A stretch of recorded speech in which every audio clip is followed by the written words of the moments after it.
అమ్మా,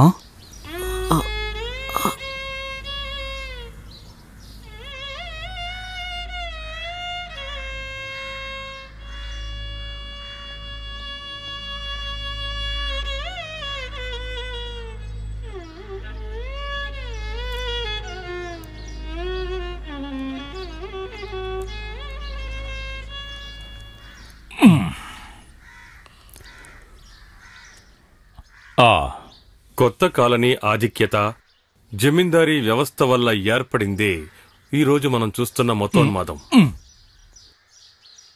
కొత్త కాలనీ ఆధిక్యత. అరే ఉండు రాయిని.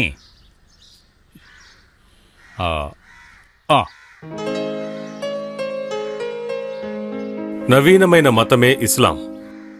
వైజ్ఞానిక పరమైంది. ఇతర మతాల్లో ఉన్న లోపాలేవీ లేకుండా సృష్టింపబడిందే ఇస్లాం మత ధర్మం. ఈ మత ధర్మానికి ఆధారమైందే ఖురాన్. కాని ఈనాటి ఇస్లాం మతం ప్రాచీన కాలానికి తిరిగి వెళ్తోంది. ఆచారాలను ప్రధానంగా చేసుకుని విశ్వాసులను తమ అదుపులోకి తీసుకోవాలని చూస్తున్నారు. ఇందులో స్త్రీల స్వతంత్రం ఎక్కడుంది?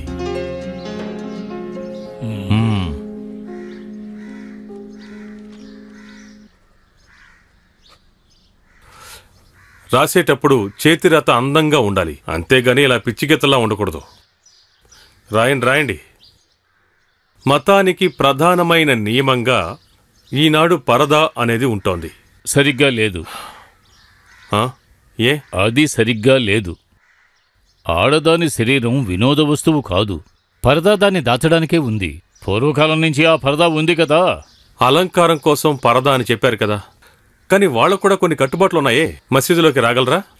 వివాహ సమయంలో ఎందుకని మధ్యలో అడ్డు పెడుతున్నారు? ఆ కాలం నుంచే కదా వద్దనేది. రాయడానికి బద్దకించి ఇలాంటి సాకులన్నీ నా దగ్గర చెప్పారంటే అవన్నీ పనికిరావు. ఏ ముసలివాడిని కష్టపెట్టకపోతే ఆ కంప్యూటర్లో చేసుకోవచ్చు కదా. వద్దు. నా ప్రతి అక్షరంలోనూ నాన్నగారి అనుభవం కూడా ఉండి తీరాలి. అప్పుడే అది గొప్పగా ఉంటుంది. అన్నా, మసూదు నుండి కొంతమంది వచ్చి వెయిట్ చేస్తున్నారు. మసూదు నుండా? ఎందుకు ఈ సమయంలో? మీరు ఇక్కడే ఉండండి, నేను వెళ్ళి చూస్తాను. నువ్వు వెళ్ళి అవమానపడద్దు. నువ్వు వీటిని కంప్యూటర్లో టైప్ చేస్తూ ఉండు, నేను వెళ్ళొస్తాను.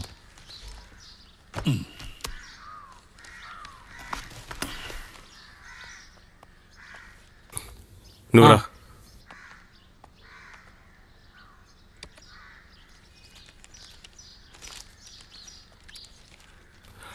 ఆధునికమైన మతమే ఇస్లాం. విజ్ఞానంతో కూడుకున్నది. ఇతర మతాలలో ఉన్నటువంటి లోపాలేమీ లేకుండా సృష్టింపబడింది ఈ ఇస్లాం మతం. లెబ్బా సాహిబ్ కొడుకే కాదు, ఎవరైనా సరే జమాయత్కి ఎదురుగా ఉంటే దిక్కులు చూస్తూ కూర్చోం. మీరు మీ కొడుకు అడ్వైస్ చేస్తే బాగుంటుంది. ఇక ఈ విషయం కోసం ఇక్కడికి మళ్ళీ రప్పించకండి. 5 వేళలా నమాజ్ చేసేవాళ్ళం నేను, నా కొడుకు. ఏది మంచిదో ఏది చెడో మాకు బాగా తెలుసు. ఇలా చూడండి, దీనికి ఖచ్చితంగా మీరు సమాధానం చెప్పాలి. వద్దు, అనవసరంగా ఈ బెదిరింపులు నాతో పెట్టుకోకండి.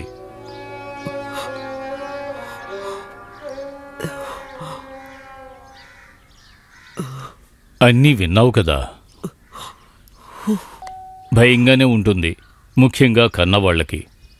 వాళ్ళను ఏమైనా అన్నివ్వు, మన అబ్బాయి తప్పుడు దారిలో వెళ్ళడు, నాకు నమ్మకం ఉంది. ఖచ్చితంగా.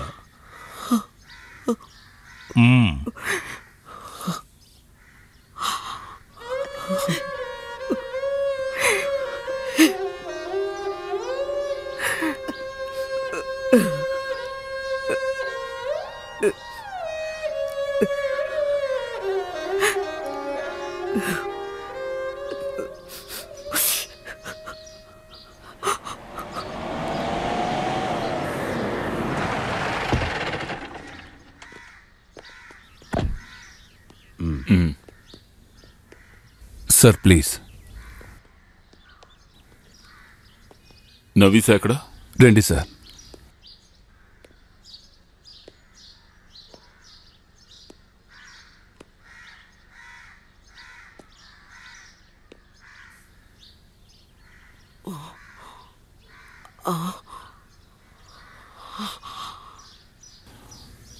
అమ్మా, మీకు నేను గుర్తులేదా? ఆదిత్య, సయ్యద్ ఫ్రెండ్ని. నన్ను గుర్తుపట్టలేదా?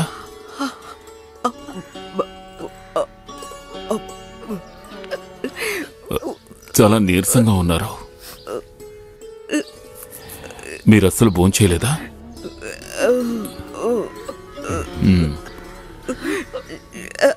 మీరు గుళ్ళో ఉన్నారని విన్నాను. ఎందుకని గుడికి వెళ్ళారు?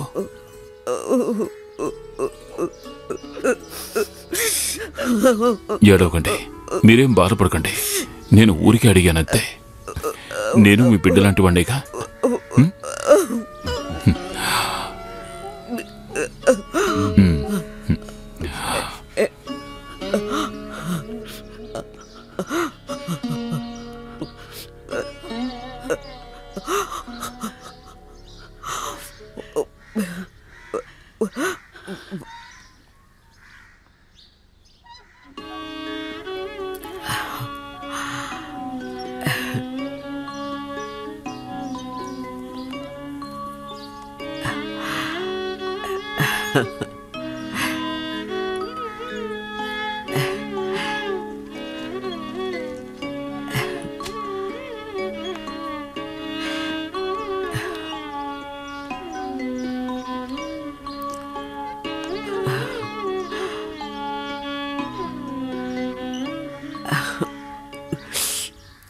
అక్కడ చూడరా, ఆమె కళ్ళు చూసావా?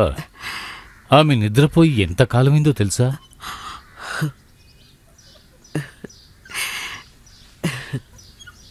ఏంటమ్మా ఏడుస్తున్నావా?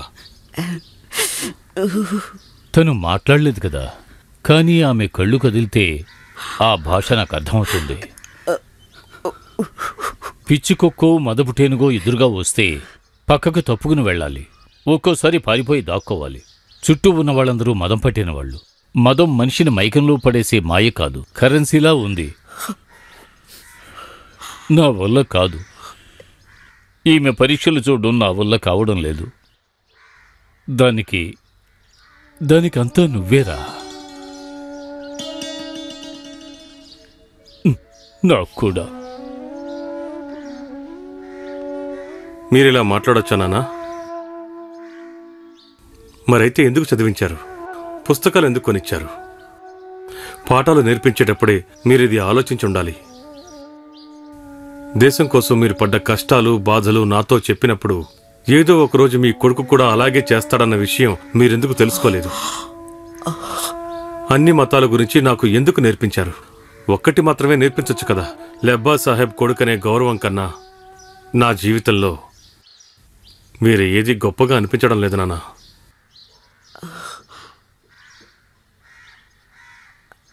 అమ్మా, నేను నీ కొడుకుని.